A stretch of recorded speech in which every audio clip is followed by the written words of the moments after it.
Assalamualaikum warahmatullahi wabarakatuh. Salam sejahtera untuk kita semua. Teman-teman semua, dalam rangka meningkatkan jangkauan pemberian bantuan hukum kepada masyarakat, saat ini telah terbentuk kurang lebih 80.298 pos bantuan hukum di desa atau kelurahan seluruh Indonesia. Kemudian untuk kabupaten dan kota di Provinsi Jambi yang telah terbentuk sebanyak 1.585 pos bankum. Pos bantuan hukum desa atau kelurahan yang biasa disebut pos bankum adalah suatu bentuk layanan hukum yang dibentuk di tingkat desa atau kelurahan sebagai bagian dari upaya negara memberikan akses keadilan kepada masyarakat, khususnya kelompok masyarakat miskin, rentan, atau kurang mampu secara ekonomi dan hukum. Hadirnya pos bankum desa atau kelurahan merupakan sebagai jembatan menuju akses keadilan yang cepat, mudah dijangkau, dan tanpa biaya. Adapun tujuan dari pembentukan Posbankum yaitu untuk memperluas akses keadilan yang merata di desa dan kelurahan, mewujudkan budaya hukum dan meningkatkan kesadaran hukum di masyarakat di desa dan kelurahan. Selanjutnya, menyelesaikan permasalahan hukum di tingkat desa dan kelurahan secara mandiri, bijak, dan damai. Dalam memberikan layanan hukum kepada masyarakat, Posbankum memiliki 4 fungsi. Fungsi layanan Posbankum yang pertama yaitu layanan konsultasi hukum dan informasi hukum. Untuk layanan konsultasi hukum, masyarakat bisa berkonsultasi langsung mengenai persoalan hukum yang sedang dihadapi kepada paralegal di Posbankum desa atau kelurahan dan akan dibantu dengan penjelasan saran atau nasihat hukum yang relevan untuk menyelesaikan persoalan yang dihadapi.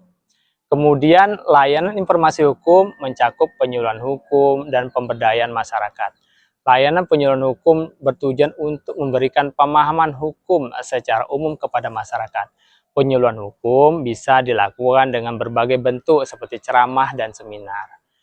Topik yang dibahas bisa bersifat umum atau tema tertentu sesuai dengan kebutuhan masyarakat.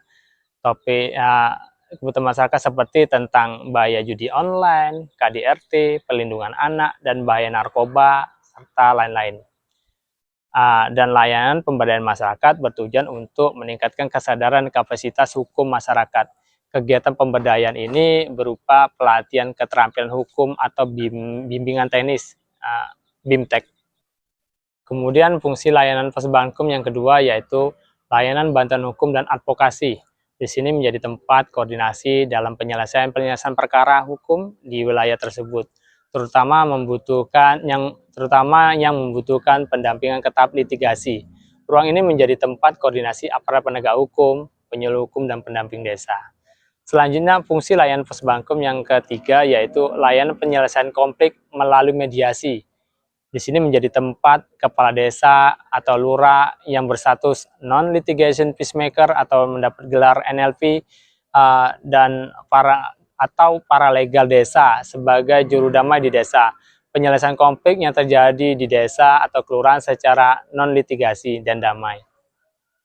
Dalam penyelesaian sengketa yang terjadi dapat melibatkan pihak lain seperti Babinsa, Babin Kamtibnas, tokoh adat, dan pihak lain yang terkait. Dan yang terakhir, fungsi layanan Posbankum yang keempat yaitu layanan rujukan advokat, menjadi tempat rujukan bagi para legal untuk sengketa hukum yang mengarah pada litigasi, baik oleh advokat yang tergabung dalam PBH terakreditasi maupun advokat yang tergabung dalam organisasi advokat. Semoga bermanfaat. Wassalamualaikum warahmatullahi wabarakatuh.